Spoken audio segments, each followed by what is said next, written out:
Hi friends, welcome back to the Story Highway YouTube channel. Today's story is called The Train to Chicago. It's about kindness, empathy, and how even strangers can become part of our journey in life. It was a chilly evening in Illinois when Emma boarded the night train to Chicago. She had a small suitcase, a book in her hand, and tired eyes. Emma was a college student who had just finished her exams and was going home for the first time in months. The train was crowded, with people rushing to find seats. Emma finally found an empty spot near the window. She sat down, hugged her coat tighter, and looked outside at the falling snow. The rhythmic sound of the train wheels made her feel both calm and lonely. As the train moved, an elderly man came down the aisle. He looked fragile, carrying an old leather bag. He smiled kindly and asked, "May I sit here?"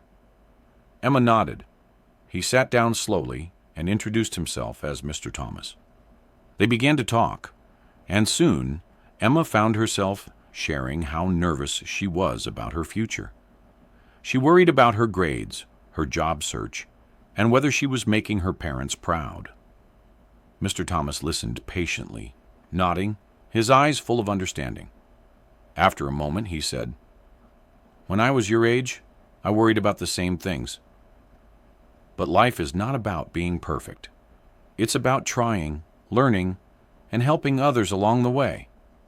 Believe me, success follows kindness and honesty more than anything else."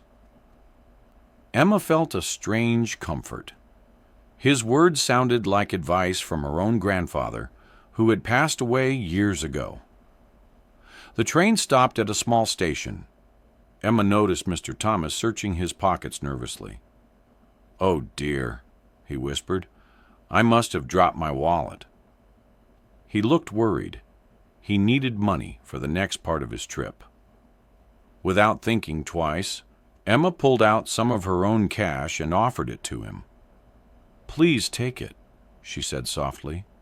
"You've already helped me more than you know." His eyes filled with tears. He took the money with trembling hands and said, "Thank you, child."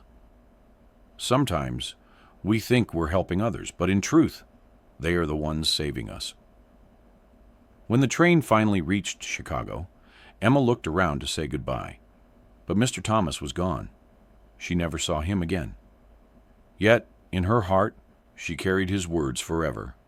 That kindness has a way of returning when you least expect it. So, friends, today's story, The Train to Chicago, reminds us that life is full of unexpected meetings, and sometimes a stranger's kindness can give us the strength we didn't know we needed. Always remember, what you give to the world comes back to you in surprising ways. If you enjoyed this story, don't forget to like, share, and subscribe to Story Highway for more inspiring English stories.